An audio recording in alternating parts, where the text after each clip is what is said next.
hello guys आज evening रो weather टिके एमती थिला ता संको वर्षा भी हल्का हल्का ही पड़ुथिला तो हमको इच्छा हैला गरमा गरम पकोड़ी खाया पई संगे संगे हमें स्टार्ट कर देलु हमर पकोड़ी बनेबा आ गरम गरम मु भी टिके टेस्ट कर देली खाली पकोड़ी खाइले तो हबनी ता संग को हमें टिके नळी भी छाणीबा स्टार्ट कर देलु हमर संग को ट्रायंगल वाला नळी भी टिके हमें छाणी देलु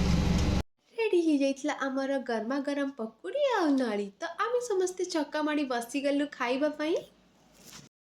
गुन्नू भाई उठी उठी खेळिबा उठी केते सोचु तू मका वेट करिछि त